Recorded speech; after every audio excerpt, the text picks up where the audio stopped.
green. Hoping this electronic class to be the very first attempt of today's morning, which we do to it's an attempt to environmental protection. This is Sham. I would like to welcome all the enthusiastic participants who joined with us on the 5th day of National Online Workshop on Research Methodology, jointly organized by Department of Applied Economics and Commerce, MAGADH University, Indian Accounting Association, Patna, to enhance the research skills and knowledge during this catastrophic situation. Today we have with us an excellent teacher and an energetic researcher, Dr. K. Aparna. It's my absolute pleasure and privilege to introduce Dr. Aparna, who is a senior assistant professor at Department of Business Management, Telangana University. She has got 2 postgraduate degrees, one in commerce and another one in business management, and followed by a PhD in management from Swami Ramanand Tirth Marathwada University in the year 2010. In the span of 22 years of teaching career, she has taught in the area of finance, statistics, operation research, research methodology, managerial economics, and other general management papers for BTech as well as MBA. She has various publications in reputed magazines and journals, especially in the area of finance and banking. She has also been a regular speaker at motivational and personal development programs. On behalf of Department of Applied Economics and Commerce, MAGADH University, Indian Accounting Association, Patna, all the participants of the session, and on my personal behalf, I welcome you, ma'am, on this online workshop. Thank you. Before handing over to the session to Dr. Aparna ma'am, few instructions to the participants. All the participants are supposed to mute their audio as well as video. No one should be sharing any their screen, and any clarification regarding the class, our session to be done through the chat box only. Now, may I request Dr. Aparna ma'am to take over the session and lead it. Thank you, ma'am. Good morning, one and all. Is it audible, Shyam? Yeah, ma'am, it's audible. Yeah. Good morning, one and all. I'm Dr. Aparna. I'm the resource person of today's 2 sessions. In the morning session, we will be discussing about hypothesis formulation. Are the PPTs visible? I'm connecting.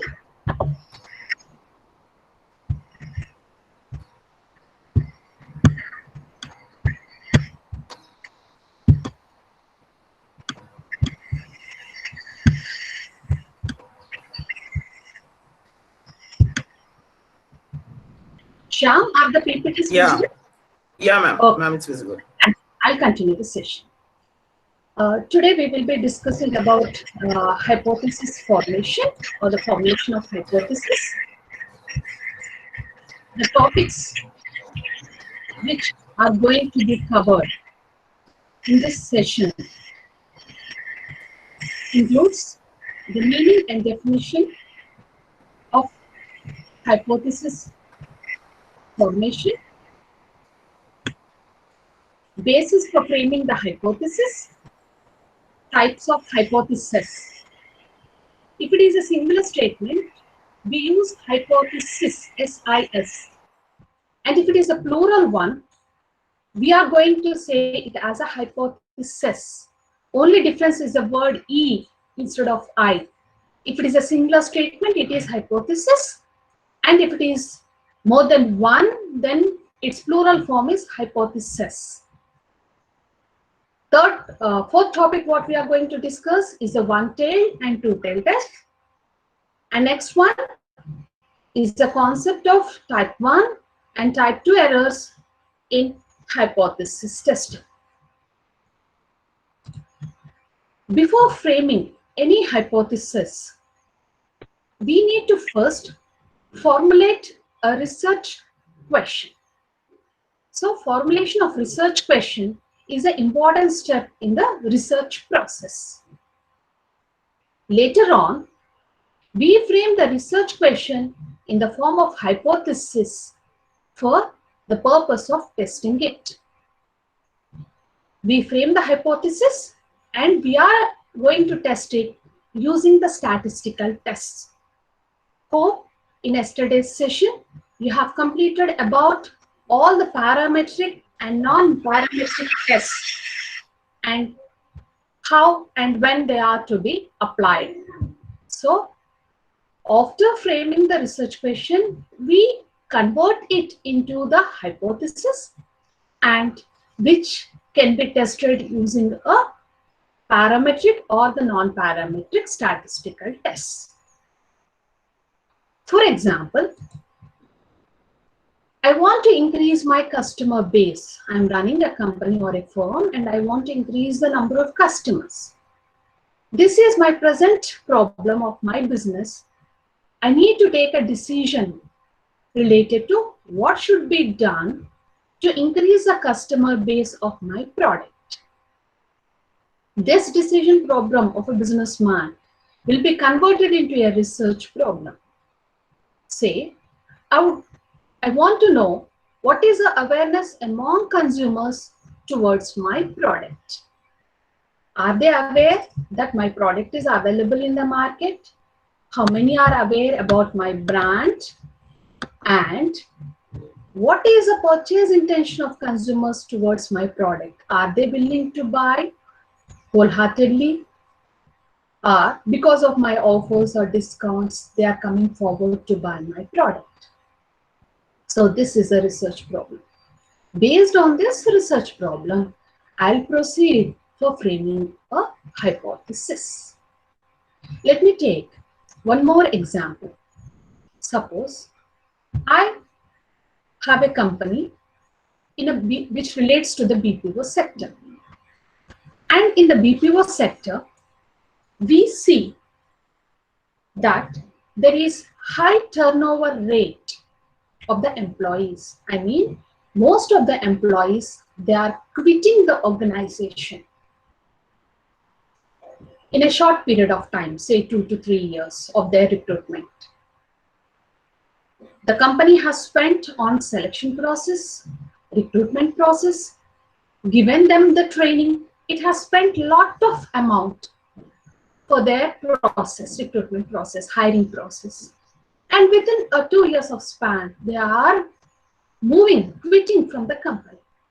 So my question, the decision or the problem what I have presently for which I need to take a decision is how to reduce the turnover rate of my company which is in the BPO sector. I frame this business problem into a research problem. Like, what is the impact of shift duties on work exhaustion as well as the turnover intentions? Also, I would like to identify what are the factors that are influencing the job satisfaction. Once they are satisfied with the present job, they may not quit and go out of the company. So, I would like to identify the factors which influence their job satisfaction. It may be in terms of the salary they receive, bonus they are going to get. It may be the number of working hours, the shift duties, the autonomy in the job which is given for them, interpersonal relations.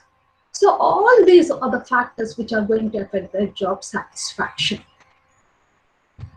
This is how the business problem will be converted into the research problem. Let me take one more example. For example, today because of the ongoing pandemic, the COVID-19 situation, the customers are unable to come to my shop. So I would like to sell through online shopping in my area. My research question is, what is the perception of the consumers towards online shopping? Perception is the opinion. I would like to collect the opinion of the consumers. I can cover through primary data. Later on, I can test it and do the process. Keeping that aside, we will identify what are the factors that attract the customers to do online shopping. It may be placing an order easily. It may be easy delivery. It saves my time. Wide range of products are available. More offers are being given, maybe in terms of discount, easy payments. These are all the points which I need to take into account when I am going to study about the possibility of going for online shopping or online selling of my business. So this is how a business problem where a businessman needs to take a decision will be converted into a research question. Now we will proceed for converting this research question into framing and hypothesis. Let me take first the meaning of hypothesis. Before going to the meaning of this hypothesis, let me give a couple of examples. Last week, I have visited an electronic stores to purchase an electronic bulb. I went there. The shopkeeper has shown me 5 to 6 brands of electric bulbs like Philips and other bulbs. I was not aware about which company's bulb is good, which gives me long life. So I asked the shopkeeper, भाई साहब मुझे जो bulb ज़्यादा दिन चलेगी वो मुझे दे दो. He told that, madam, you pick up this brand, say Philips. This is going to last for you around 1,500 hours. I asked him, is it going to last for 1,500 hours? How can you say that? He told that, ma'am हमारे old customers जो हमारे shop से लेते हैं वो Philips ही लेते हैं और बोलते हैं कि ये फिलिप्स का बल्ब ज़्यादा दिन चलेगी. So this is what made me to suggest you the Philips bulb. So he has told based on the experiences of the customers or the feedback of his old customers. It may be true or it may not be true. It may last for 1,500 hours or less than 1,500 hours or more than 1,500 hours. So he made a statement of assumption, a guess he made. Similarly, let me take an example related to a college.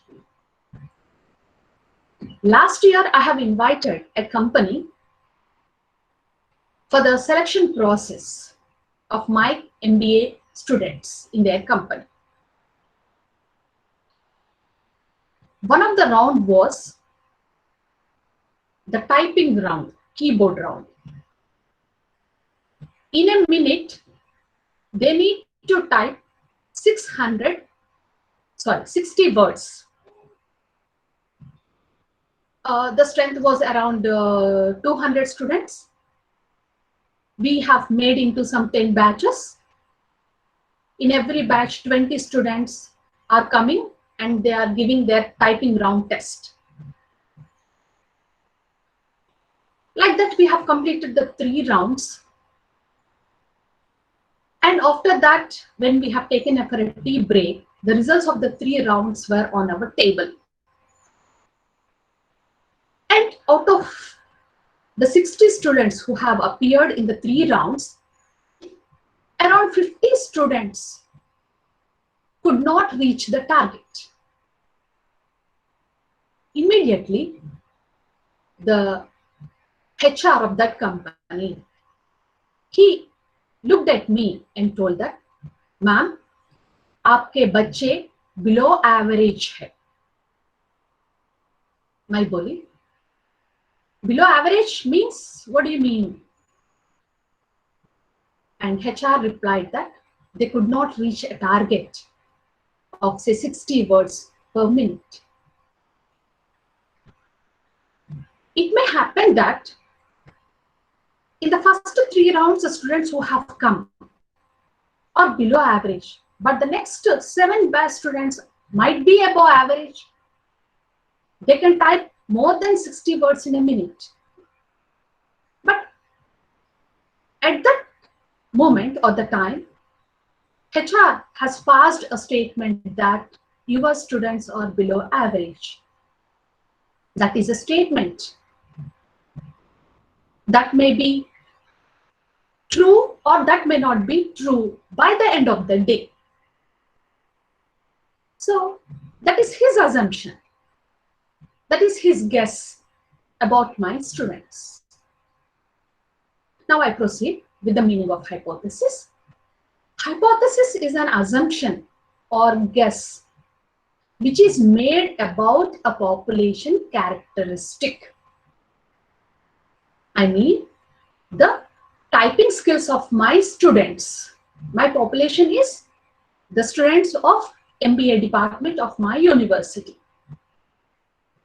From that, in the first 3 rounds, only 60 students were tested. So only a sample was taken. So based upon the sample, that they are below average, he want to make for the total MBA students of my college. So finally, it is a statement.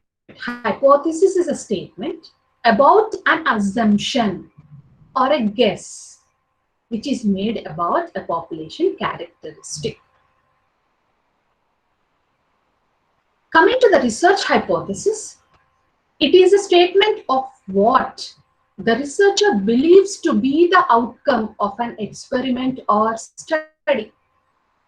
Again, it starts with the term statement. It is a statement of what the researcher believes will be the outcome of an experiment or outcome of his or her study.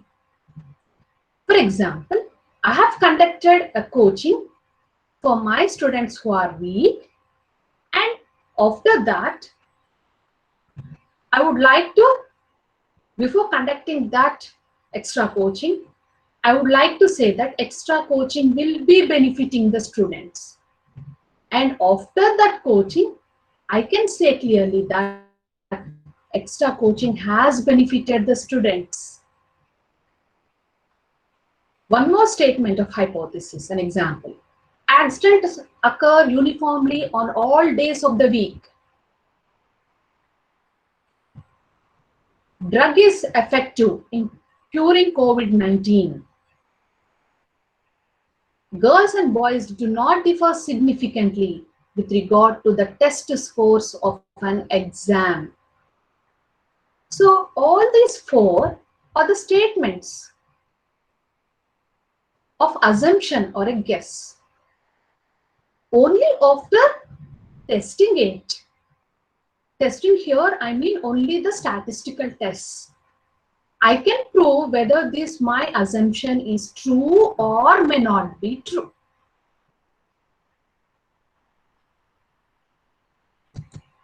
Let me take the definitions given by few authors regarding hypothesis. According to Professor Maurice Hamburg, hypothesis in statistics is simply a quantitative statement about population.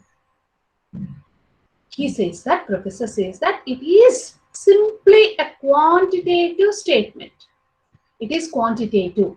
Okay, it should be measurable. For example, I gave you the example of a bulb. The mean lifetime of bulb is 1500 hours. It is measurable in terms of hours. A farmer claims that 4% of the apples are defective. It may be more than 4 or less than 4 or equal to 4, but he claims that. We need to prove it. In a city, in a month, male and female babies are born in equal number, 1 by 2 and 1 by 2. It is again measurable, and it is an assumption that male and female babies are born in equal number. Let me take one more author who have given the definition of hypothesis. Kerlinger, in the year 1986, he has defined hypothesis as a conjectural statement of relationship between two or more variables. Again, he also says that hypothesis is a conjectural statement. Conjectural means a statement of guess, making a guess. The meaning of this, dictionary meaning of this is making a guess. A guess statement of the relationship between two or more variables. Hope you have completed about all the meaning of variable, parameter, population, sample statistics and test statistics. With that assumption, I am going ahead. Let me give an example. There is an association between economic condition at home and IQ levels of students. So I am taking here two variables. One is economic condition at home. Second one is the IQ levels of students. These two variables are associated. Second one, there is a relation between quality of work life and job satisfaction experienced by employees. One variable is job satisfaction and another variable is quality of work life. Quality in the sense, the spacious building, without sound, without any pollution, with all basic requirements, good lighting, ventilation, and it also includes the timing hours, the relaxation time given for them, and all these factors. Okay. Once the quality of work life is high, we assume that the job satisfaction also will be at a high level. The higher the quality of work life, the higher will be the job satisfaction. So these two variables are related. This is what I made a statement. This statement is my guess. It may be true or it may be false. I need to prove it. I cannot take all the employees of all the sectors of total India or the total world. I'm going to select only the employees relating to BPO sector. In that BPO sector, any two companies. In that two companies, maybe 1,000 employees are working. I may not go for total population. I'll take only a sample, say 50 employees from company 1 and 50 employees from company 2. And I'm going to test the relationship between these two. So this statement is an assumption statement or a guess statement which explains the relationship between variables, two variables. One more example. Preference for a model of car or a two-wheeler and age group of the customers are related. One variable is age group of the customers.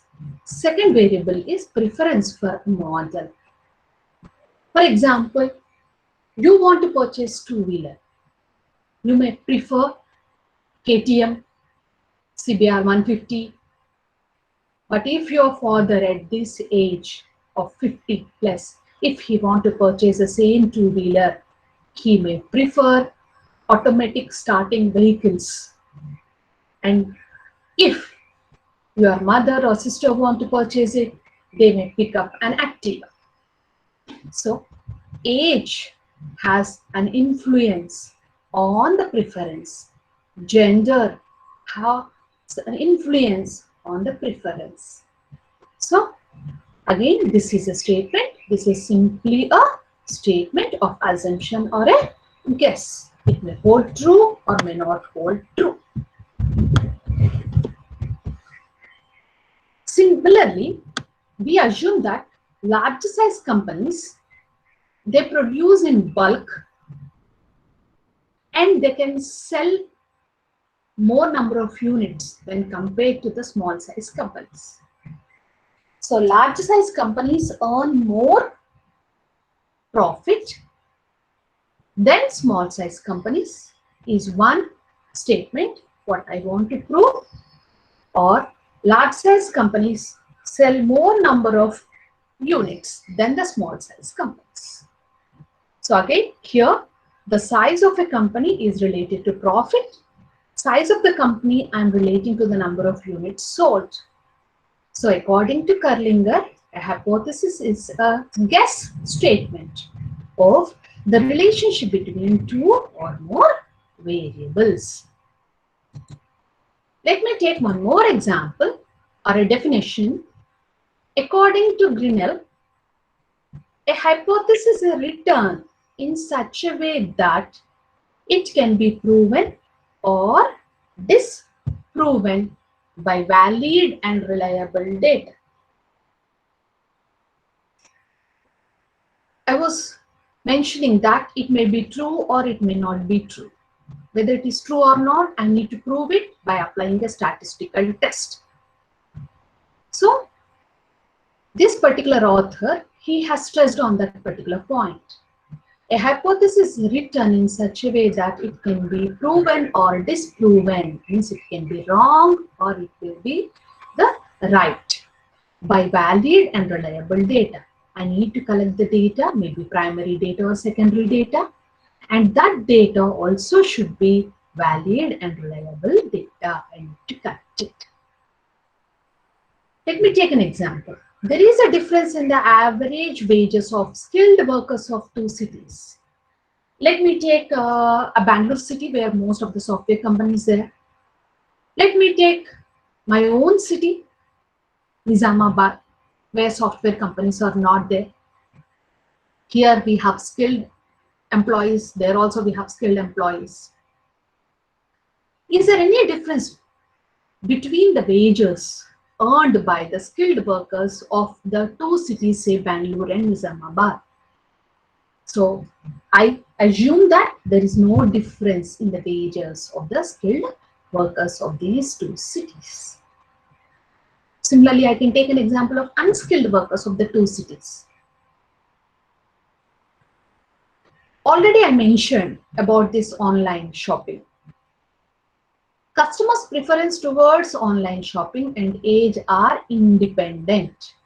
This is a statement. This is presented in the form of the relationship between two variables, that is preference towards online shopping and the age. So this statement of guess or assumption is known as hypothesis. Okay. The same statement I can present in the other way. Meaning remains the same, but the other way of presentation of it. Intention to buy through online do not vary according to age. Okay, they are independent. Similarly, I can make out the respondents based on their gender, male and female, based on their age, old age, middle age, or young age, easy access to internet. You as an youngsters have easy access to internet. We may have easy access, but when we take our about our grandfather or grandma, they may not have easy access to internet. Differences in education level may have impact on online purchase. Differences in occupation, household income, All these are the demographic factors which affect the online purchasing. So I can state that customers' preferences towards online purchase and age are independent, gender are independent. Instead of age here, I will take all the factors one by one, what is mentioned here. Gender, the one who has easy access to internet, education, occupation, and household income. So these are all about the meaning and definition of the hypothesis. And the hypothesis is an assumption or a statement that may or may not be true, right? Next, the hypothesis is tested based on the information obtained from a sample. Next, we should test it to determine whether it is true using the inferential statistics. And these hypothesis tests are widely used in business and industry for making the decisions. To frame an hypothesis, we need a base. Like, I felt like this, so this is my hypothesis. My feeling does not lead to a hypothesis. To frame an hypothesis, I require any one of these three. At least review the existing body of literature or study the existing body of literature first, then you frame the hypothesis. Take help of the theoretical models and you develop your own theoretical model related to that, not unrelated to that. Finally, in the absence of these two for you, we are going to use our own intuition and reasoning. Intuition is, the meaning is the ability to understand or know something without conscious reasoning. So let me cover these three, which are used as a basis for framing the hypothesis. Framing hypothesis is not that easy. We need to study the existing body of literature, or we need to take help of the theoretical models already developed, and finally it is based on our intuition and the reason. What do you mean by this literature review? The definition of literature review goes like this. A literature review involves a comprehensive compilation of the information obtained from both published and unpublished sources of data which belong to a specific interest area of the researcher. On a specific interest area of a researcher, I am going to collect the data which can be published or unpublished, and I am going to compile them, putting together, and I frame a basis for my study. That is called as a literature review. Let me take the concept of economies of scale. All the economic students, BCom commerce students, and management students, they have their subject managerial economics at their graduate level and their PG level. So in managerial economics, if you remember, you have the concept, one concept called as economies of scale. Economies means benefits derived. Scale is the size of the firm, maybe large size, medium size, or small size. This concept says that large size firms take advantage over small size firms in all the functional areas of the business. Right from placing the order for the material, purchasing the material, storing the material, production, selling, marketing. In all these functional areas, the large size firms will take advantage over small size firms. That is a concept of many economies of scale in microeconomics or managerial economics. So this is my interest area. Suppose I want to carry out my research study and I want to frame a hypothesis.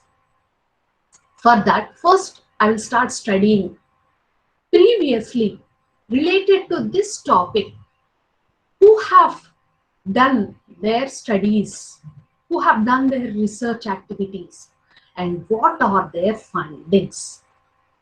In the process of knowing that, when I have searched the website, I came to know that J.M. Samuel and D.J. Smith in the year 1969, long ago, they have studied the relationship between the size of the firm and the rate of returns. Rate of return is return on equity or return on net worth. They have taken the both by taking a sample of 186 UK companies. What they did is, they have taken the UK companies, that too 186 is their hypothesis. And as earlier mentioned, I told you that hypothesis is a statement of relationship between two or more variables. So the two variables what they have taken are the size of the firm, and second one is the rate of return. So they have studied or examined the relationship between these two variables. And already I am mentioning that we need to use a statistical test, either parametric or non-parametric. They have used the ANOVA parametric test, and they have come to a conclusion that a firm's size is a significant factor in the determination of its profits. So the profits of a company depends on the firm's size. This is what they have mentioned in their literature. Now, this has helped me in framing the hypothesis of today. Instead of UK companies, I have taken Indian companies for my study. Instead of 186, I have taken only 86 companies. Those companies belong to the central public sector enterprises. And I have proved whether this finding of the Samuel and Smith is even today proved by taking Indian examples or not. That has formed me as a basis for the concept of economies of scale. Similarly, let me quote an example given by Varshini and Maheshwari. Those who read the textbooks, they wrote, these two authors, they are the well-known authors of the textbook Managerial Economics. R.L. Varshini and K.L. Maheshwari, in their book titled Managerial Economics, the concepts and the cases, they have mentioned the example related to this economies of scale by taking an example of a paper plant. Concentrate on these red color thing. They have divided the paper plants based on the size into three categories. First one is 100 tons per day. I mean all the companies or paper plants which produces 100 tons per day. Next, second category as those plants which produces 200 tons per day. And third category which produces the 300 tons per day. So based on the production, the authors have divided the companies into three sizes. Maybe a small size, medium size, and the larger size. And they have collected the operating cost per ton. Operating cost includes all the costs. Cost of production, administrative expenses, selling and distributive expenses, and the financial expenses. So the operating cost per ton, it has averaged to rupees 1,307 in case of a company which produces 100 tons per day. And in case of company which produces 200 tons per day, the operating cost they have observed to be 1116. And this is further reduced to 1056 in case of a large size company which produces 300 units per day. So with this example or the study, they have proved that economies of scale arises, or it is an empirical evidence for the concept of economies of scale. So this is all about the literature review. Let me take the second. The basis for framing the hypothesis. Hypothesis cannot be framed easily. It cannot be based on my personal feelings. It cannot be based on my personal guess. I need to take help of the literature review, which was discussed previously. And second one, while framing the hypothesis, I need to take into account the theoretical models being developed already by the different authors in the different fields. What is this theoretical framework? A theoretical framework is a schema of network of the probable relationship between the identified variables. Through this model, the theoretical models, I'm going to establish some relationship between the identified variables. It is a powerful driving force behind the research process. Hope you are all aware about the law of demand. Yes, demand for a commodity X depends upon its determinants. What are the determinants of demand? Its own price, prices of the substitutes and complementary goods, consumers' income, advertisement expenditure, population of the country, expectations regarding price variations. These are all the determinants of demand for a commodity. Few may have negative impact, or few may have the positive impact. So all these are the independent variables. They are going to affect the dependent variable. They are going to affect the dependent variable, that is demand for commodity Z. So a theoretical model were developed by the economists that demand for a commodity X is a function of price of the X commodity, I mean its own price, prices of the substitutes and complementaries, consumers' income indicated by capital Y, and I'm taking A for the advertisement expenditure. Other factors I'm ignoring here, time being I'm taking these factors. So this is a theoretical framework. Today, if I need to take and do the research activity related whether all these factors affect the demand as on today or not, I need to use this theoretical model. In addition to this, I can add one or two variables according to the changing circumstances and the situations, but I cannot deviate from this totally. When the demand for a commodity X is a function of a price, here it shows a negative relationship. The law of demand says that when a price for a commodity increases, the demand falls. And when the price of the commodity decreases, the demand for a commodity rises or it increases. So this is one of the examples of the theoretical model. Let me take one more example from the field of HR. As already discussed right from the beginning, I was discussing about the turnover intentions, that is quitting option of the employees from the company in which they are working presently. It depends upon the various factors. A theoretical model was already developed that the exit option or quitting option of an employee from a company depends upon his or her age, depends upon the marriage status. They also depends upon the total work experience, the commitment towards the organization, and the work exhaustion.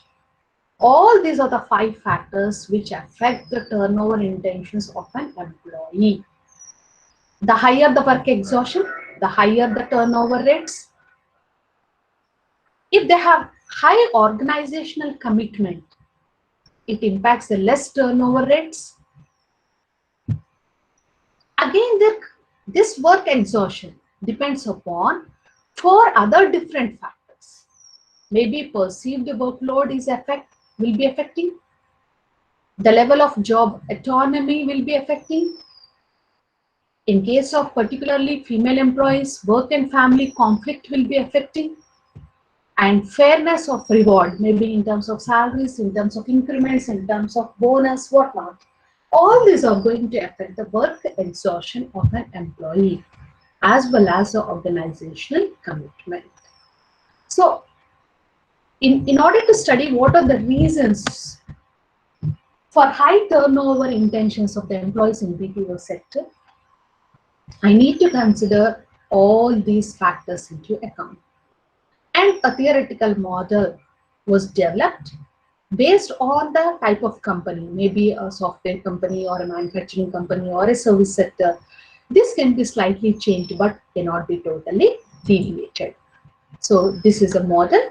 The proposed model to predict turnover intention is specified like turnover intention TI is a function of work exhaustion, organizational commitment, age, the marriage status, and total work experience.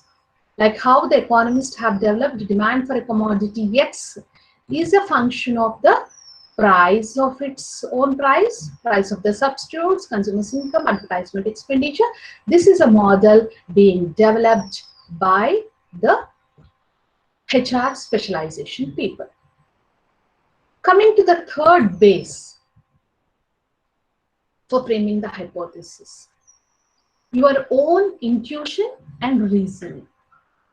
As already stated, intuition means ability to understand or know something without conscious reasoning.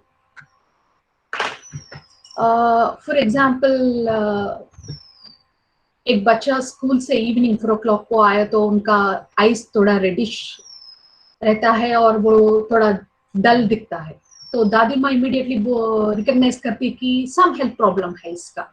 फिर अपने बहू से बोलती कि जाके उनको personally test करो, छूके देखो कि उनको फीवर है क्या, फीवरिश लगता है उसको। That is the meaning of intuition, the ability to know something, okay, without the conscious reasoning. Similarly, as of today, with the pandemic, what we are suffering about COVID-19, which was not, this is the first time that the human race is affected with this virus.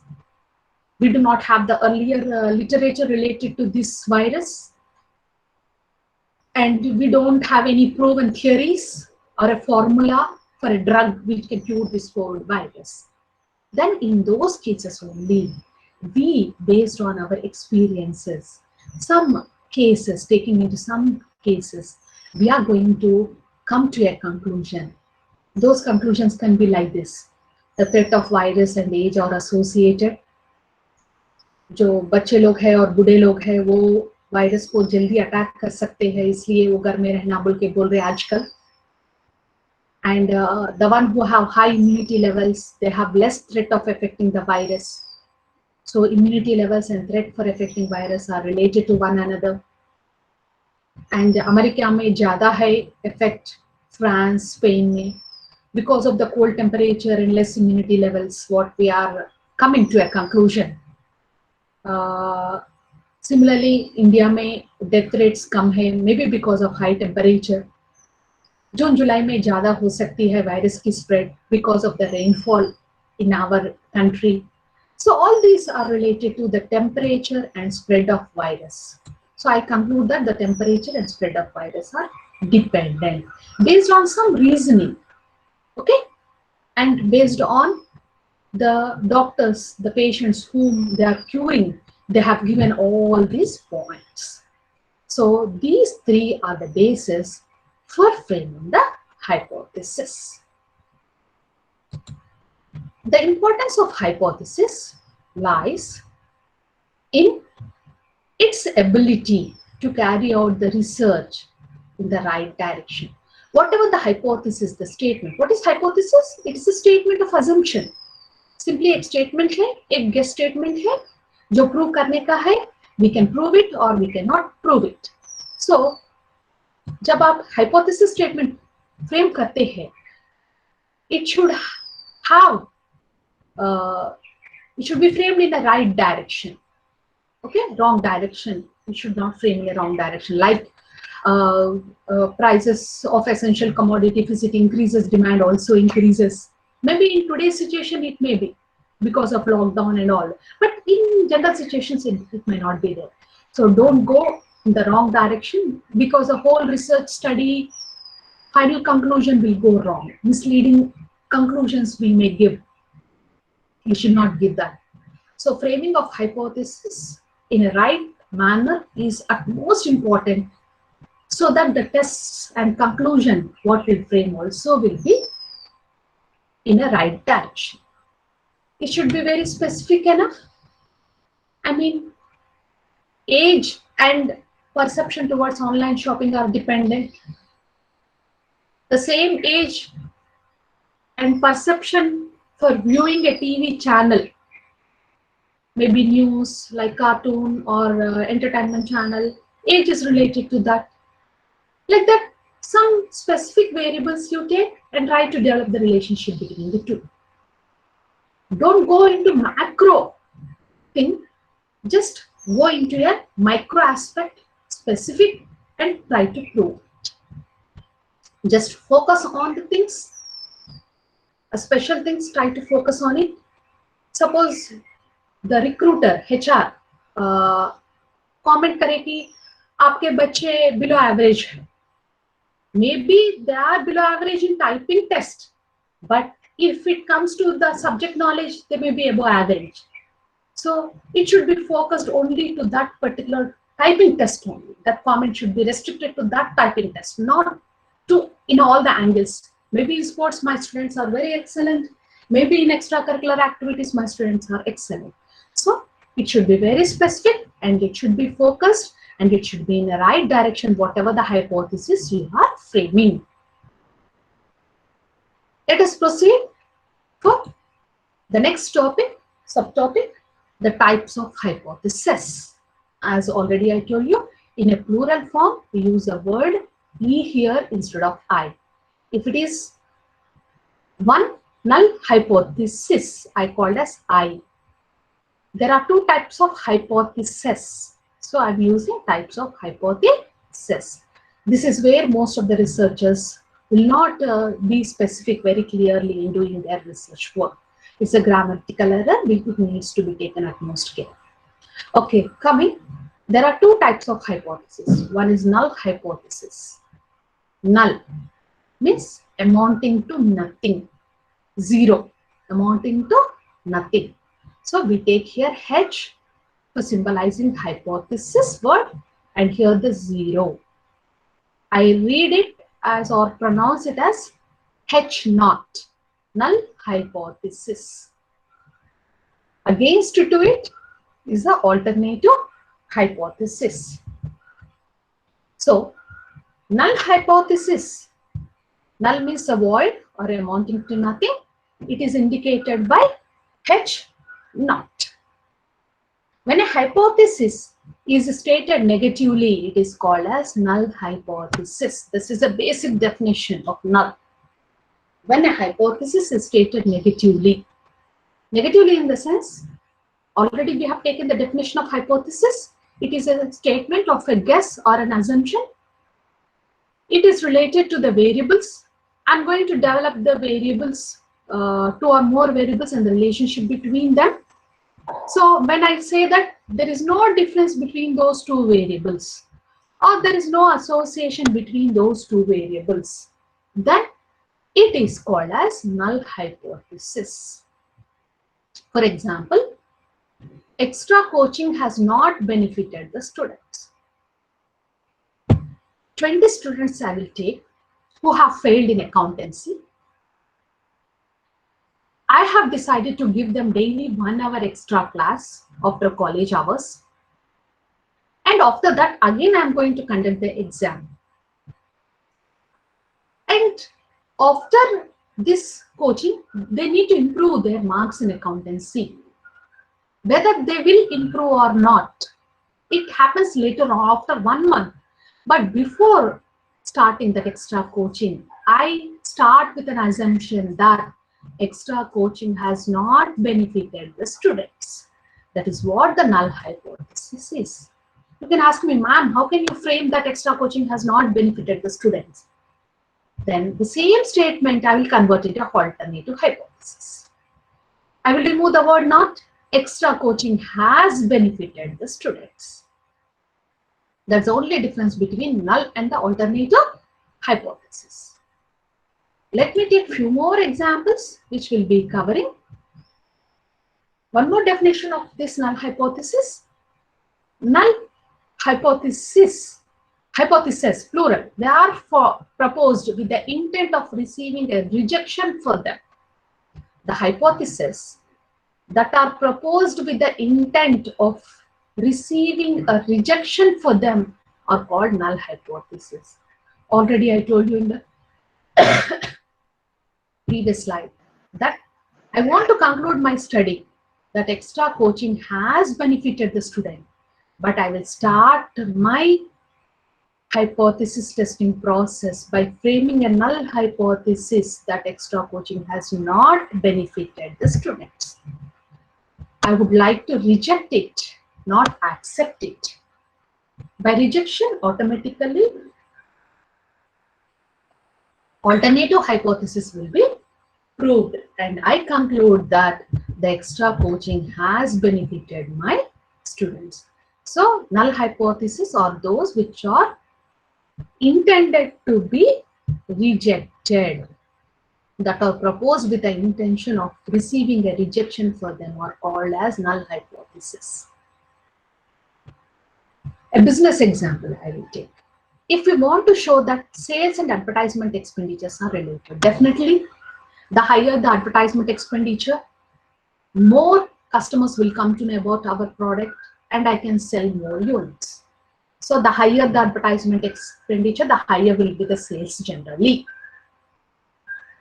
These are the two variables, sales and advertisement. Sales of a company depends upon advertisement expenditure. So advertisement expenditure is an independent variable. Sales is a dependent variable. Now I need to frame the hypothesis. When I frame the hypothesis, I say that they are not related.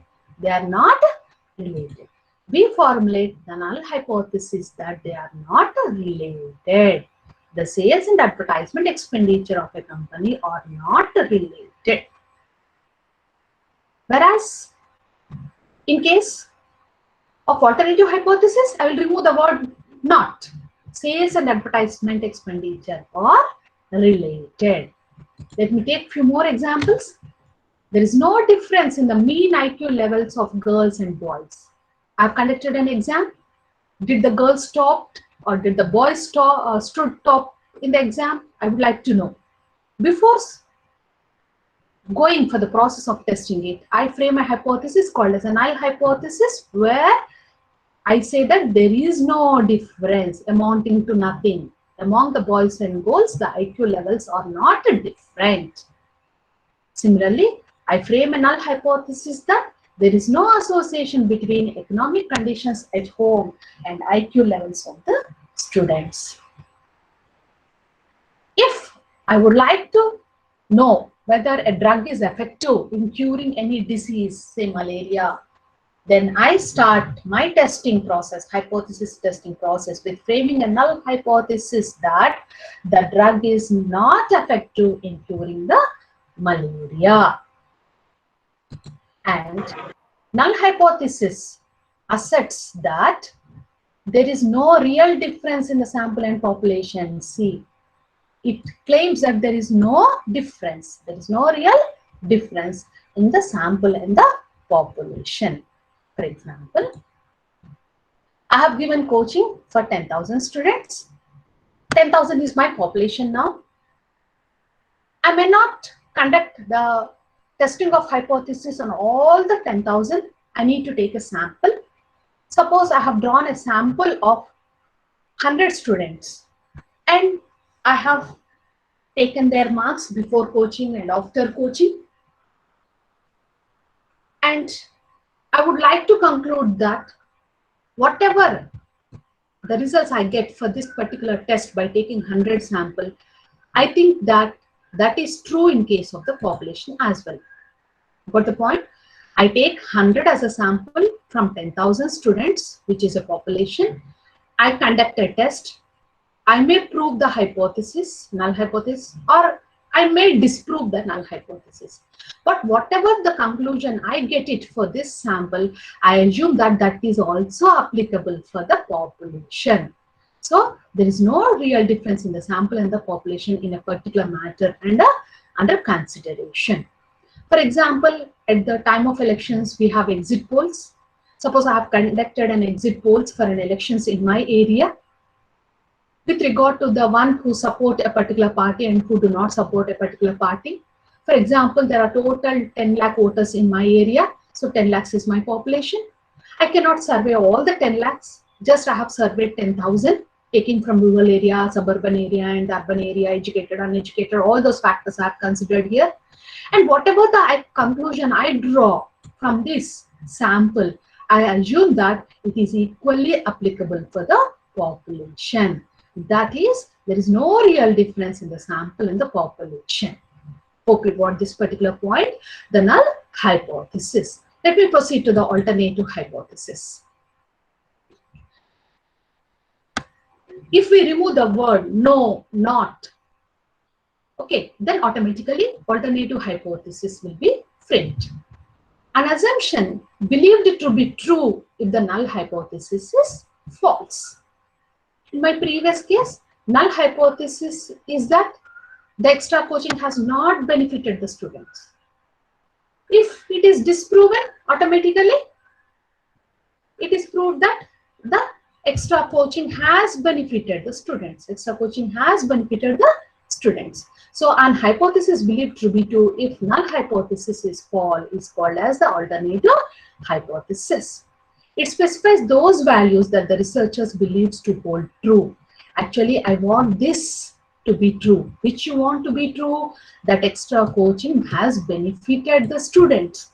But I start with an assumption that extra coaching has not benefited the students. Got the point? So the researcher hopes that the sample data leads to the acceptance of this hypothesis as true. Which hypothesis? Alternative hypothesis. Always the statement which I want to prove it, I'll put in the alternative hypothesis, and against to this alternative, I'll put in the null hypothesis form. I want the drug to be effective in curing the COVID-19, but I start my test with the assumption, null assumption, that the drug is not effective, whereas I want to prove that the drug is effective in curing the COVID-19.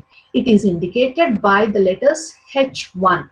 In case of null hypothesis, it is H0. Now it is H1, and few authors, they take it as HA. A indicates the term alternative. Against 0, it is 1. Okay, so both you can use it. Nothing wrong in using the both. Let me take a few more examples already stated earlier for us. Now in this case, there is a significant difference in the sales made by the 3 salesmen. There is a significant difference in the sales of the 4 seasons.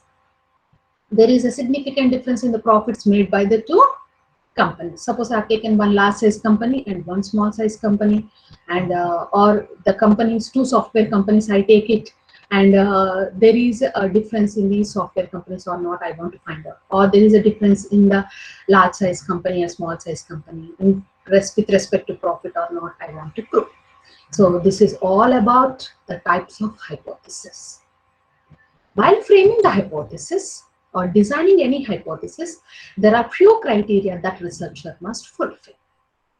These are the important points which researchers must fulfill. Till now we have discussed the meaning of hypothesis, definition of hypothesis, the basis for framing the hypothesis, and next we have discussed about the types of hypothesis. Now, what are the criteria which the researchers must fulfill while designing a hypothesis statement? A hypothesis must be formulated in a simple, clear, and declarative form. The statement should be very simple, easy to understand. It should not be complicated. Anybody read it, they should get the same meaning, not the different meaning. And it should be in a declarative form. There is no association between the age and preference for a 2-wheeler. there is an association between size of the firm and its profitability. Like, you need to declare the statement. So it should be very simple, clear, and declarative form. Second one, the relationship between only two variables must be tested at a time. As already I told you, that preference towards online purchasing depends upon the age as well as the gender, income levels, education levels, and the place of residence. So when you are testing 1, 2, 3, 4, and age as a 5 hypotheses you frame, stating that customers' preference towards online purchase and age are related. In second one, you take gender instead of age. Customers' preferences towards online purchase and gender are related. Third hypothesis, you frame taking this income level or household income. Customers' preference towards online purchasing and income are related. Fourth one, you frame taking on the educational levels. Customer preferences towards online purchase and age are related. Whether they are related or not, we are going to test again. Okay, this is how we are going to take into account. This is one more example. High organizational commitment will lead to the lower turnover intention. In the graph earlier, I told you that turnover intention depends upon the age, marriage status, the experience, work exhaustion, and organizational commitment. A theoretical model we have taken. So one you need to take one variable here you need to take and test with the turnover intention. Similarly, another variable, age, and test with turnover. Marriage status and test with the turnover. Work exhaustion and test with the turnover. Like, the relationship between only two variables must be tested at a time. Multiple variables should not be taken. It leads to the complication for us. And sorry, this is the third one.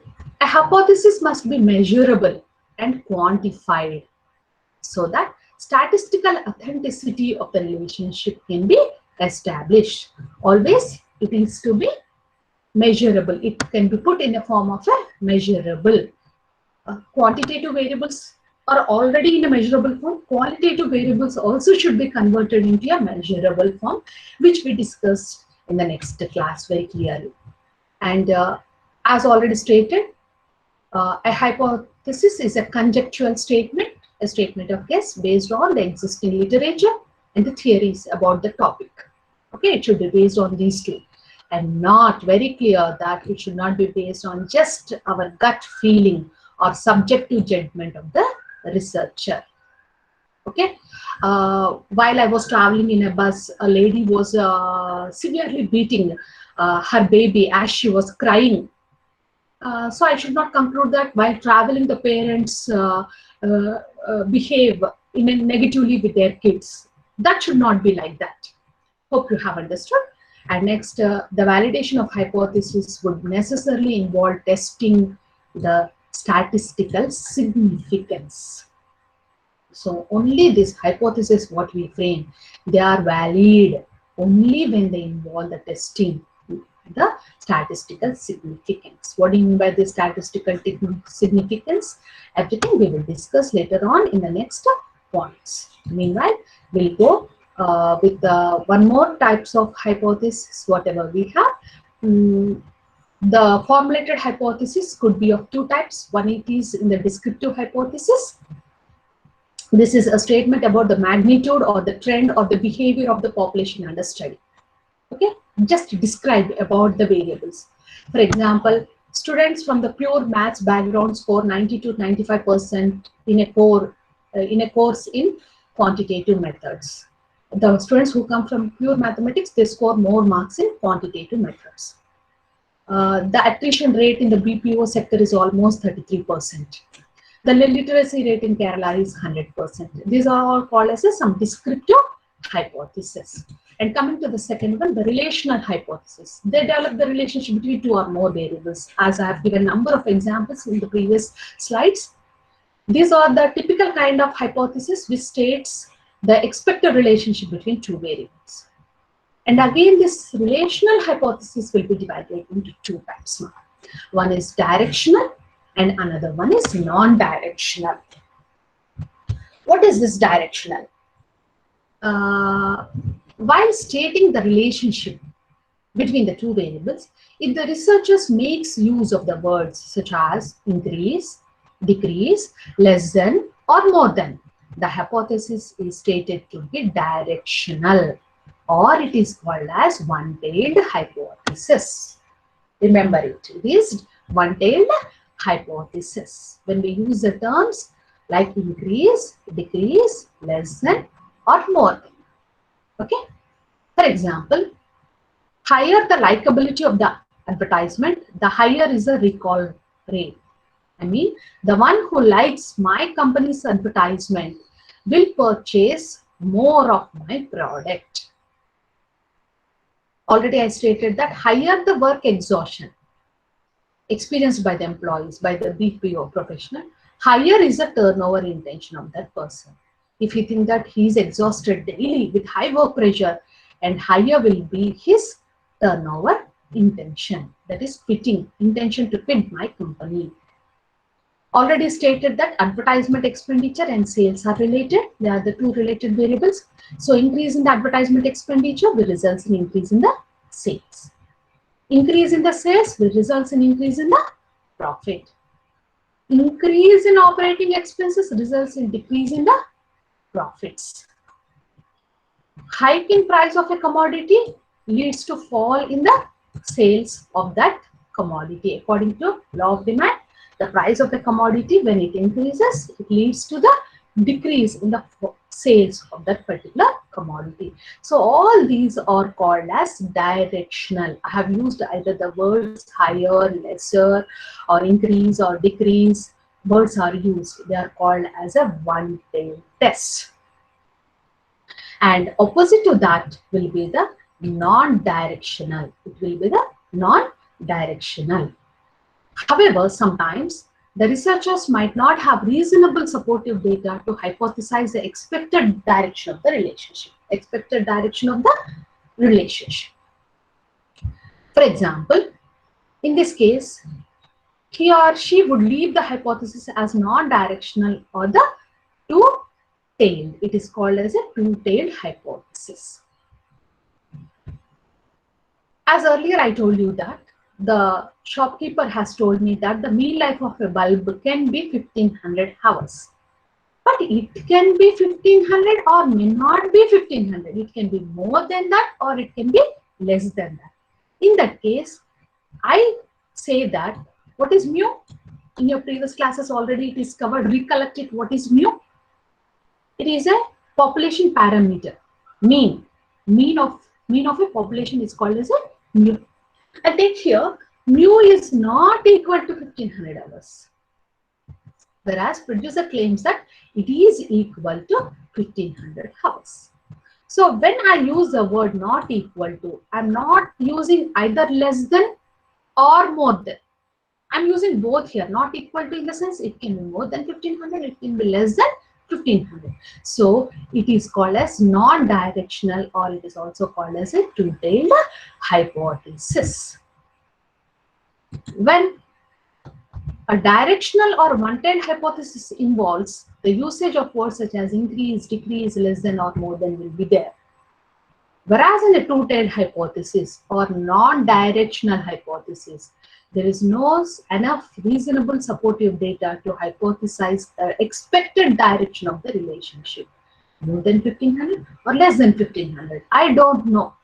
There is no reasonable support of that data that the average life of the bulb is more than 1500 hours.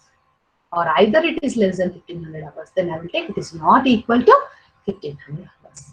Let me take an example. Already I gave you.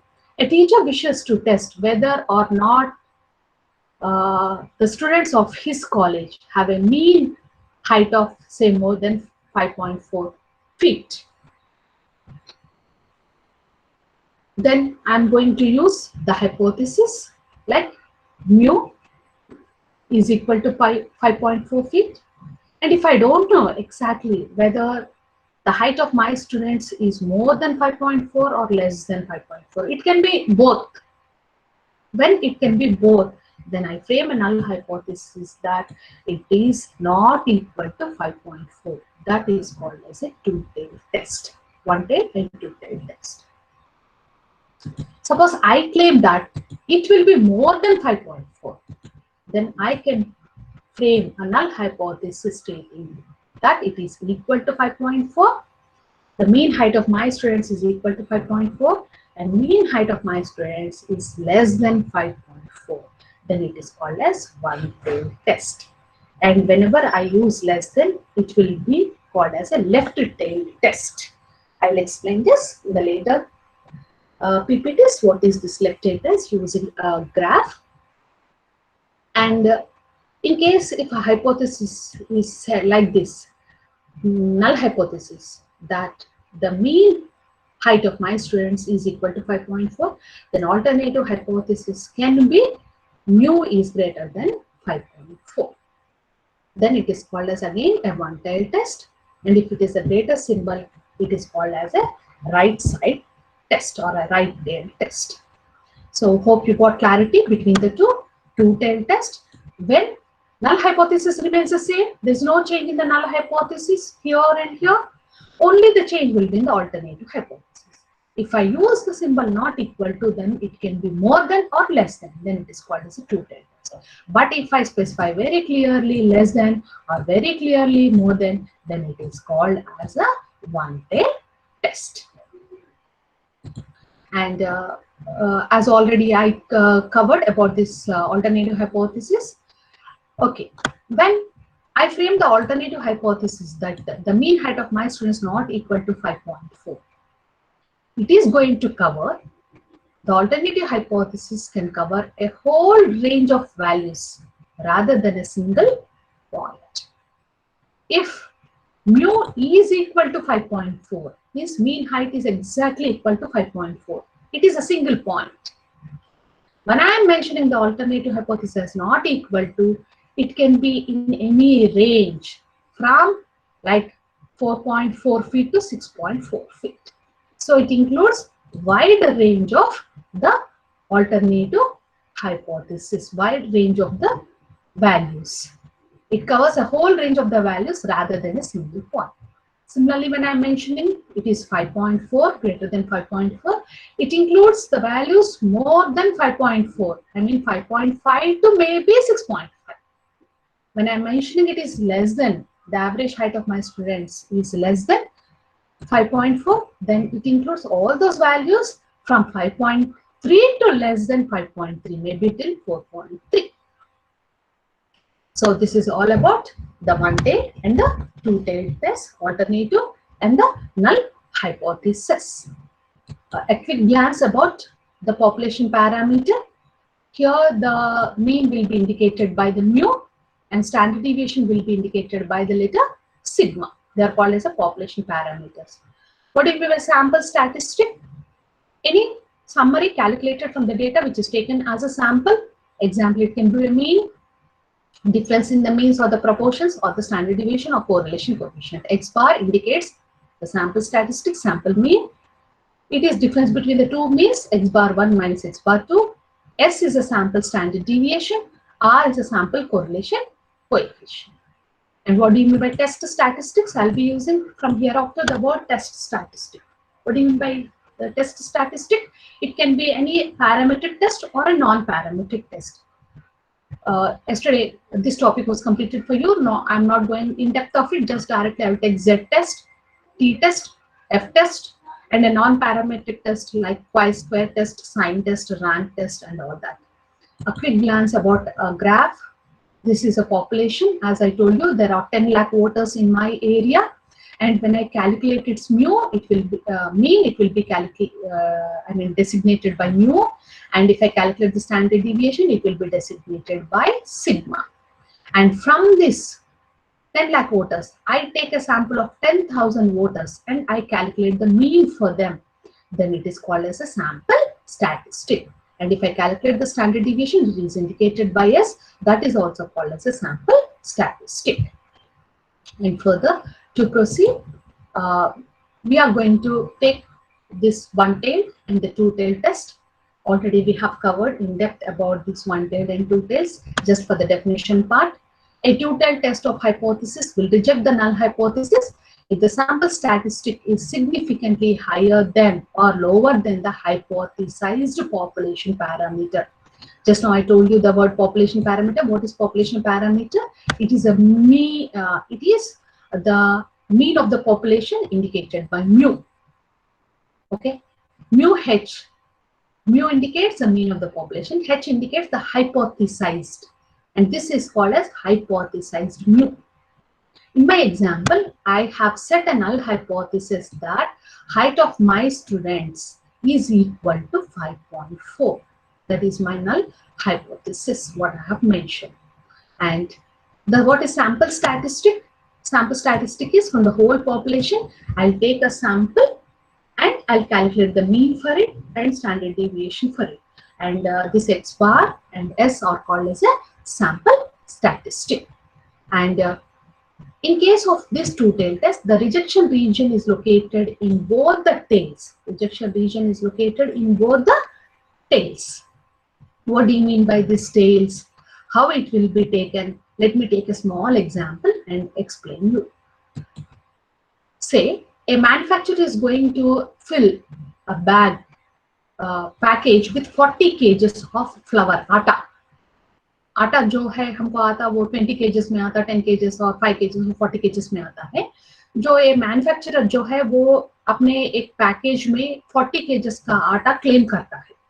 He claims that his package consists of 40 kgs of the atta, and the company wants the package content to average 40 kgs. If it is more than 40 kgs, company will get a loss because he is taking price from customer only for 40 kgs. And if that package consists of 40 kgs से कम है अगर तो customer loss हो जाता because he is paying price for 40 kgs.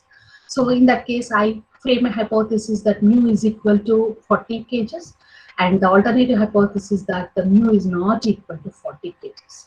So when there is here, this is called as a two-tailed test. Two-tailed test, and by graphically it shows like this. Graphically it shows like this. Okay, let me explain this graph. In statistics, you might have heard about binomial distribution, Poisson distribution. Like that, similarly, we have normal distribution, and using that normal distribution, we draw a curve called as a standard normal curve. This is called as a standard normal curve. It has some properties, like it will be in the form of a bell shape. It will be in the form of a bell shape. At its peak in the center, it will be indicating the mean value. It will be indicating the mean of the population, mu, or mean of the sample, x bar. Okay, and this middle part will divide the data into two equal parts. It will divide the data into two equal parts, from here to here, and second one is from here to here. And this particular end, they never reaches or touches this vertical line. This vertical line, though you drag till here, or you drag till here, it never touches this point of this graph. Never it touches this vertical line. So this is called as a tail. This is called as a left hand tail, and this is called as a right hand tail. So this is a normal curve representing based on normal distribution. Its properties are that it will be in the form of a bell shape. At its peak in the center, it will be representing the mean value, and either side, this mean value will be dividing the total area into two halves.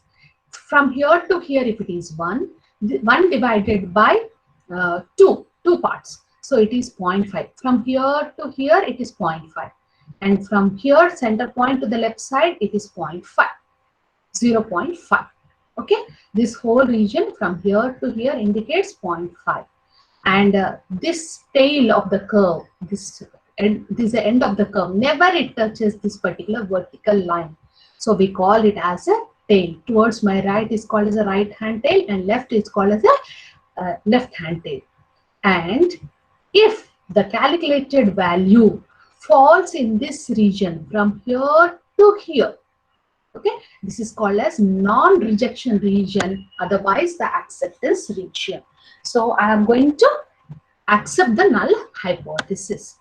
And if the test statistic value, what is test statistics? Using a z-test, t-test, chi-square test, or f-test. If it falls in this region, then I'm going to reject the null hypothesis. This is called as a rejection region. For a two-tailed test, rejection will be both on right side and left side. That is the meaning of a two-tailed test. As I told you, mean height of my students is 5.4. It is at the center. Alternative hypothesis, I have said that it is not equal to 5.4. It can be more or it can be less. If it is more, it comes on to my right hand side. If it is less, if it comes on to my left hand side. And whether the value falls in this region or in this region, how to divide which is the accepted region or which is the rejected region. This depends upon the significance value. In the afternoon session, I will explain that what is significance value. And you can ask me why the rejection region is starting from here. Why can't it start from here? Why can't it start from here? Okay, so it depends upon the significance level which we discussed in the afternoon session. So at a point where the rejection region starts, this point is called as a critical value or significance value. Critical value or the significance value. So hope you have understood what is my two-tailed test. In two-tailed test, the rejection will be on both the sides of the normal curve. This is called as a standard normal curve. In case of the one-tailed test, the rejection will be either on the left or either on the right, but not on the two sides of the curve. So if I claim that the null hypothesis is mu is greater than or equal to 40, alternative hypothesis will be mu will be definitely less than 40. So less than 40 in the sense I told you the higher point from this point to my right hand side indicates the values more than 40. And from this point to this left hand side, they will indicate the values less than 40. So any point which is towards the less than side, then if it falls here, the value, t value, test statistic value, then I will have the rejection region only on the left hand side. If it happens to be on the right hand side, that is, when it happens to be on the right hand side, when I claim the null alternative hypothesis that the mu is greater than 40, the mean value lies here at the center. Okay, this is one of the property of normal curve which I cannot change it. The mean lies at its peak at the center point, which divides the graph into equal to halves. If the alternative hypothesis is greater than that hypothesized mean, this is called as hypothesized mean, then I claim that the rejection region will be only on one side of the curve, not on both the sides. From here to here, I mean from here to here, it is the acceptance region, also called as non-rejection region. And rejection region will be only on the one tail. Okay, so this is all about the one-tail test and the two-tail test, the acceptance region and the rejection region. How to calculate this critical value, we will discuss in our next session. As I told you already, if it is less than 5.4, it is called as a left tail test, and if it is greater than 5.4, it is called as a right tail test. The topic which is left over for our discussion is the errors. Errors are the mistakes which are going to commit while doing this hypothesis testing. When I frame a hypothesis, I frame two hypotheses, null hypothesis and alternative hypothesis. And this null hypothesis can be true or may not be true, I told. So H0 indicates a null hypothesis. If it is true, I need to accept it. A true null hypothesis to be accepted. If I accept it, then it is correct decision. The decision I have taken is correct. If null hypothesis false, what I have framed, then I need to reject the statement. So if I reject the null hypothesis, then that is my correct decision. Rejecting a false hypothesis, accepting a true hypothesis, both are correct decisions. But sometimes there may be a chance of a null hypothesis is true, but the researcher has rejected. That is called as type 1 error. Rejecting the true hypothesis is called as type 1 error. And there may be a chance of the null hypothesis being not true, that is false, but I have accepted it by mistake. I did an error. So accepting a null hypothesis when it is false is known as type 2 error. It is known as type 2 error. These two are the errors which we are going to do. This type 1 error will be indicated by the alpha. Type 2 error will be indicated by the beta. This is the probability of rejecting a true hypothesis. And this alpha is called as a significance level. Just now I told you that this critical level is also called as a significance level. This we are going to fix it. Which we are going to fix it. It will be in terms of percentage, say 1%, 5%, or 10%. Most of the researchers, they are going to fix it as the 5%. So what is type 1 error? It is rejecting a true null hypothesis. It is the probability of committing type 1 error is called the alpha. It is also called as the level of significance. And in case of type 2 error, failing to reject the false null hypothesis. And the probability of committing the type 2 error is called as a beta. So these are the types of errors we are considered, and we are considered with this particular alpha or the significance level. Let me take one example and complete it. As already I gave you an example of these bulbs. The producer claimed that the mean life of the bulb is 1500 hours. That is a null hypothesis. And the alternative hypothesis to that is the mean life of the bulb is not equal to 1500 hours. The symbol not equal to is given. So it is the non-directional hypothesis, also called as a two-tailed hypothesis. The rejection region will be on both the sides of the standard normal curve. And one more hypothesis, example we will take. In a typing test, a random sample of 36 graduates of a school averaged 73.6 words with a standard deviation of 8.10 words per minute. Okay, a sample is taken, 36 students, graduate students of a school, and in a typing test, they have got an average of 73.6 words per minute and standard deviation of 8.10. So this is X bar and this is a S. They are the sample statistics.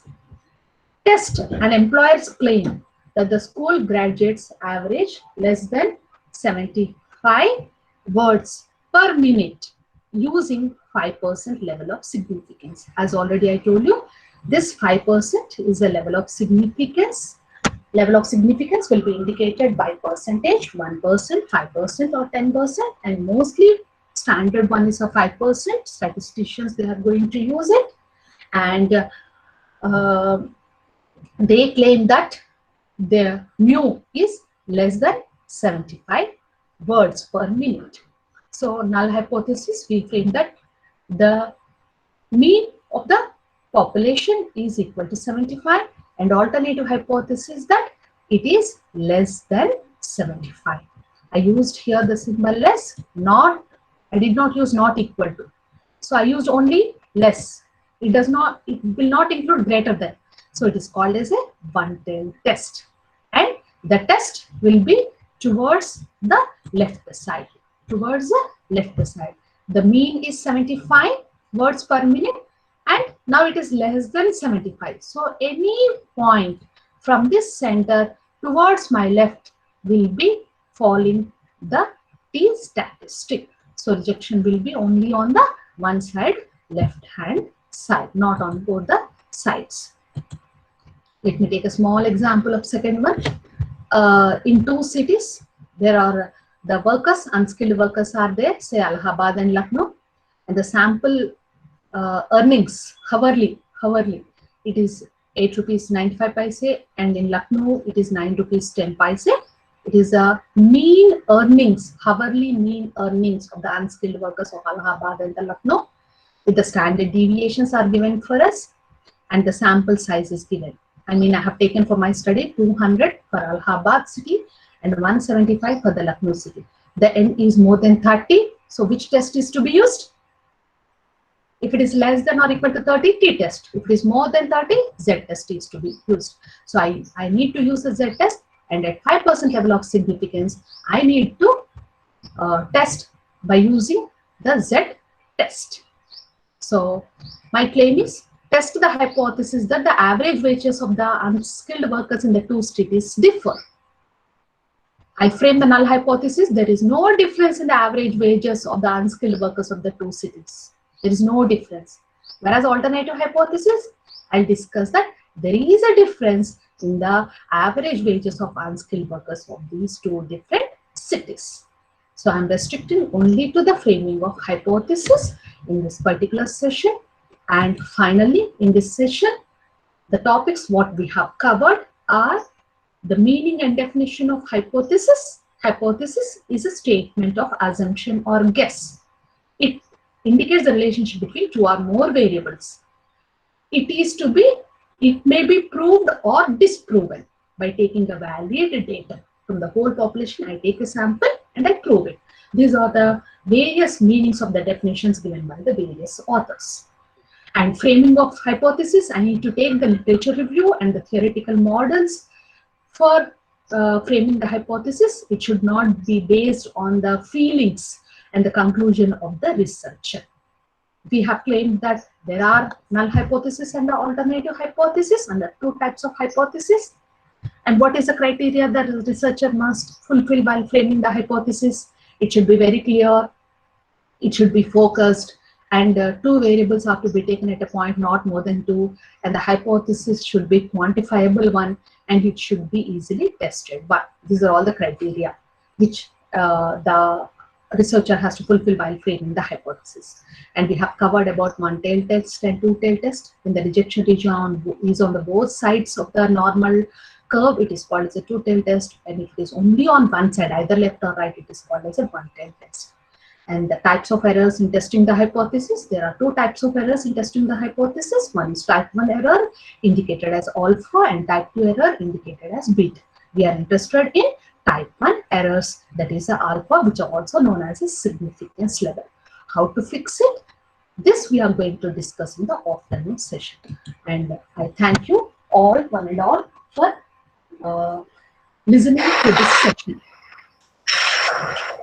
Thank you very much, ma'am. Thank you very much, ma'am, for your wonderful and fruitful session. Ma'am has explained how we have to formulate a hypothesis, and she has used so many good examples in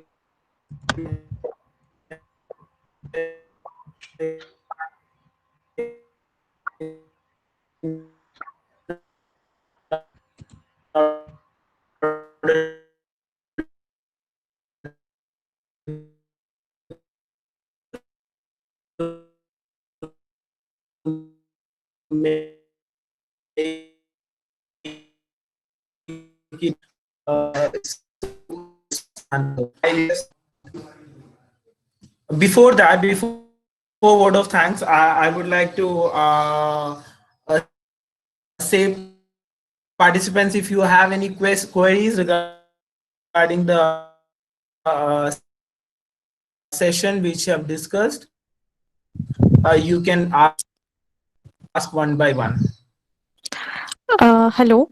Yes, good afternoon, ma'am. Good afternoon.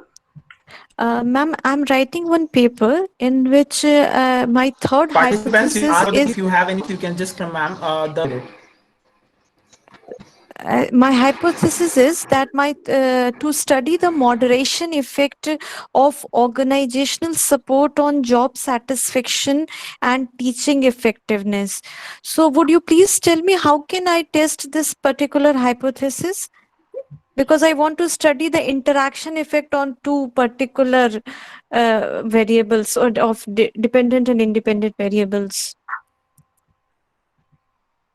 You mean how to take the sample, how to measure it, quantifiable. These are all the No, qualitative factors what you have no, taken. no, Ah, ma'am. ah, Ma'am, that means I have written that to study the moderation effect of organizational support on okay. job satisfaction and teaching effectiveness.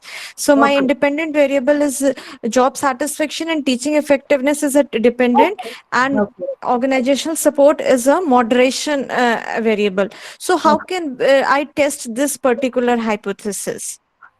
How to frame or how to test? How to test, ma'am? It depends upon your sample. Have you collected the data? Yes, ma'am, I have.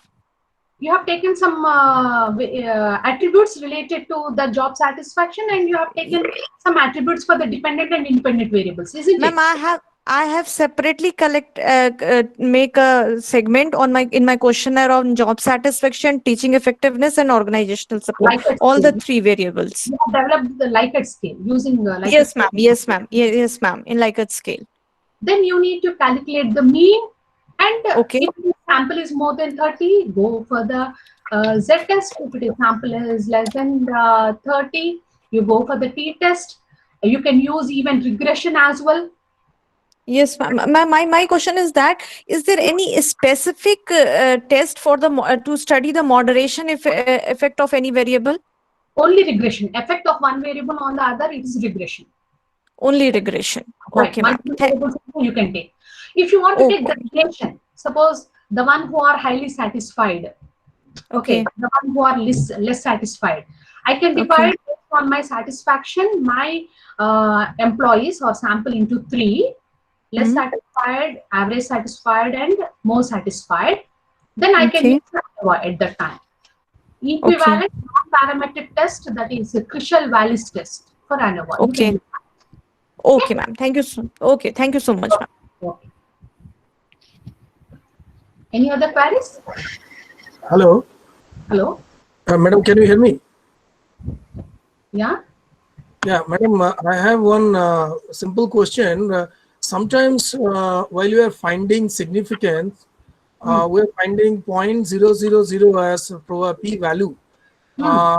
Since we are getting, say, I have less sample, and majority of times I'm getting 000 value.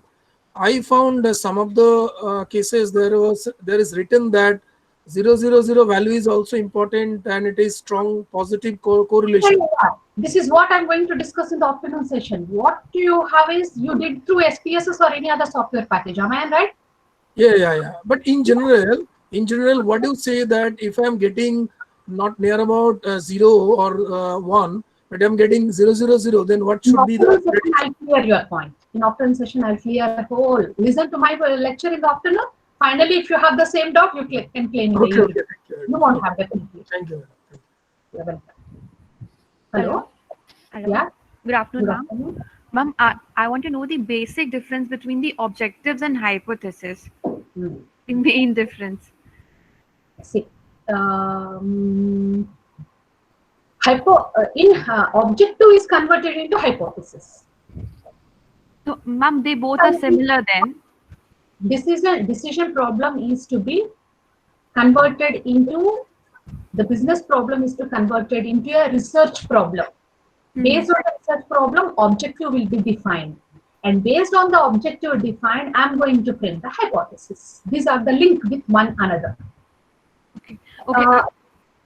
Continue. So, ma'am, one objective can have 2 to 3 hypotheses.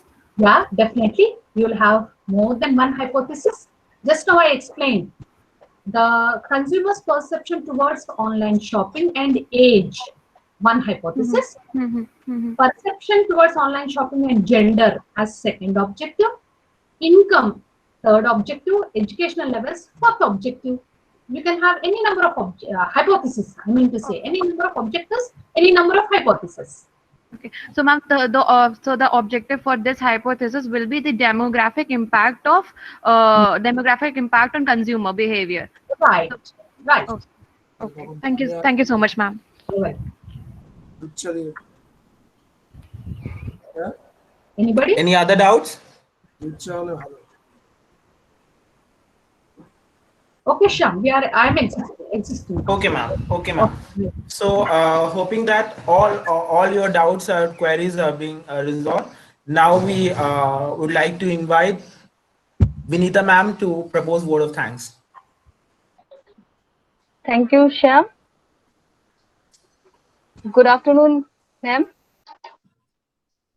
Good afternoon, all the participants and our supporting members of organizing team. So now we have reached fifth day of our workshop and ending its first session now. I, Vinita Kumari, on the behalf of PG Department of Commerce and IAA Patna branch, would like to give a very hearty vote of thanks to Dr. K. Aparna, ma'am. Ma'am, you made our participants aware about all the important points of hypothesis, like meaning and definition of hypothesis, basis of framing of hypothesis, designing of hypothesis, types of hypothesis, criteria of framing hypothesis, one-tail test and two-tail test, types of errors in testing of hypothesis, and many things about hypothesis with lots of easy examples. Ma'am, you told that, yes, ma'am. You told that hypothesis framing should be in the right direction so that the test and conclusion we reach at would also be in the right way. Right. Ma'am, this important statement should always be considered while framing the hypothesis. Once again, I would like to thank you, ma'am, for having spared your precious time for all of us and enlightened us with your enlightening knowledge. Thank you so much. You're most welcome. Thank you, ma'am. And I All the always, participants. yes, Yeah, ma'am, Shyam. continue. Okay. I'm also grateful to our dedicated participants for attending this workshop from day one with full energy and enthusiasm. And I hope that you will take away most of the essential points that you have been taught till now and use them for the advantage of your research works. I would also like to express my heartfelt thanks to our super active organizing team members who are always supporting this workshop with their full energy and efforts. Actually, you know, it's always tough to achieve the goal without your support, our organizing team member. Thank you so much for always with us. And it's quite appreciable that whenever there is any problem, I would like to say this, it is quite appreciable that whenever there is any problem arising during the class, our every active members become very super active without waiting other members to initiate to resolve the problem. So thank you so much, all of you, our organizing team members. And I would like to give my special thanks to you, Mr. Shyam, who is our today's session coordinator. Thank you so much, Shyam. And at last, Thank you, ma'am. Okay, with ending my words, I would like to thank you so much, all of you, all of our participants, for your precious time, effort, action, dedication, participation, devotions. Thank you so much. Thank you. All the best. Shyam, continue. Thank you, ma'am. Ma'am, I request all the participants, now you can leave the session, but you have to join till 2:30 for our next session. Aparna ma'am will be continuing with the next session, which is hypothesis testing. Now she has already told you about the formulation of hypothesis. Next session will be on testing of hypothesis. So stay tuned. Sorry for interruption. Time should be 2 o'clock. Entry time 2 o'clock. Okay, you should, and all of you should join the session like from 2 o'clock onwards. Okay.